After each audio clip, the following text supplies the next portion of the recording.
Well, one thing just came to mind. And so in the combustion part of the cycle, I mean, by nature, I would think you're going to end up with all kinds of turbulence at the point of combustion.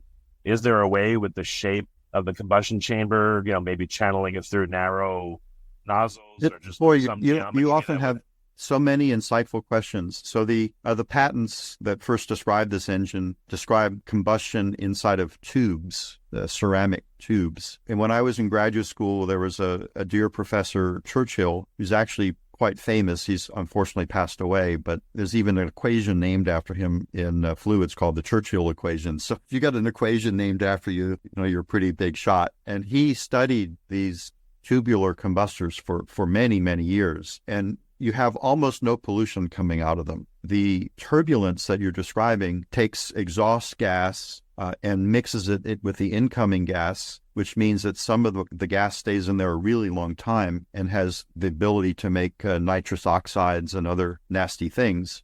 So if you have a tubular combustion, it's like in and out. It spends like, I don't know, 10 milliseconds, something like that in there. Not enough time for very much pollution to be made. So in his combustion studies, there was never any undetected hydrocarbon. All of the hydrocarbon burned. And because the residence time was so short, the nitrogen oxides were very, very small. Now, there is some carbon monoxide present, and you have to do a little bit of cleanup on that if you want to be ultra clean. Believe it or not, it's actually possible with this kind of engine that the exhaust coming out of the engine would be cleaner than the air coming in. Yeah. It wouldn't be quite amazing. I know this would never be done, but let's imagine that California and Los Angeles has a bad day of the smog is really bad. And the government says, okay, everybody, start driving around so we can eat up that smog and have clean air coming out the tailpipe. That engine would actually be able to do that. So I just find that to be a fascinating possibility. And what I guess one more thing maybe to add is what about a post injection of the fuel? Post combustion, maybe you have inlets for the fuel along the length of, let's say, a long, cylinder along these cylinders.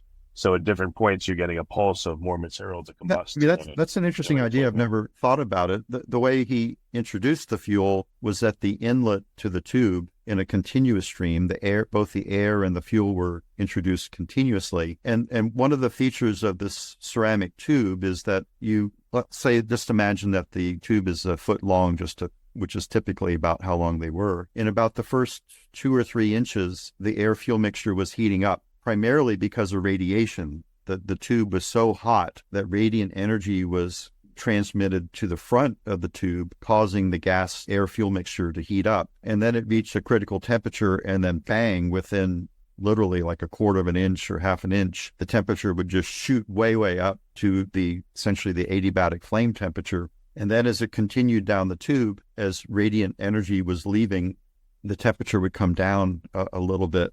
So these tubular combustors are just phenomenal. Again, no unburned hydrocarbons, very small NOx, and you do get some carbon monoxide because the temperatures are high, but it's fairly easy to catalytically clean that up after the fact. So, right now, the EPA has put out some very strong regulations about pollution from automobile engines. And the claim is that that's to encourage people to go to electric vehicles. Well, if everybody were driving these ultra clean engines that I'm talking about, it's highly likely that the pollution would be less than what they're targeting, because it's almost pollution free. And so that way, nobody can complain about an internal combustion engine, in this case, our engine, being a source of pollution. It has the potential to clean the air as opposed to adding pollutants.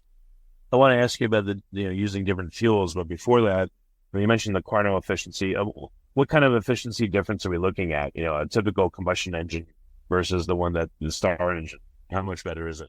So an automobile engine typically is around 20 to 25% efficient, and a diesel engine is typically 30 to 40% efficient, maybe 42%, something like that. And the engine efficiencies that we're anticipating, I have to make clear, we haven't built one yet. This is all calculations. The estimate is between 55 and 75% efficient. Oh, wow. That's a huge difference. It is, and it, if we had these engines, not only would we get the environmental benefits that I talked about with the clean exhaust, you'd also have less CO2 produced per mile driven, and that would have, and our need for fuel would go down dramatically. I mean, we consume about 140 billion gallons of gasoline every year, and so obviously we have to find a lot of oil in order to satisfy that need. And so we would dramatically cut the need for finding oil. And then I guess part of my reason for passionately pursuing this is that if we're that efficient, then the amount of biofuels that you would need to replace oil would be much less.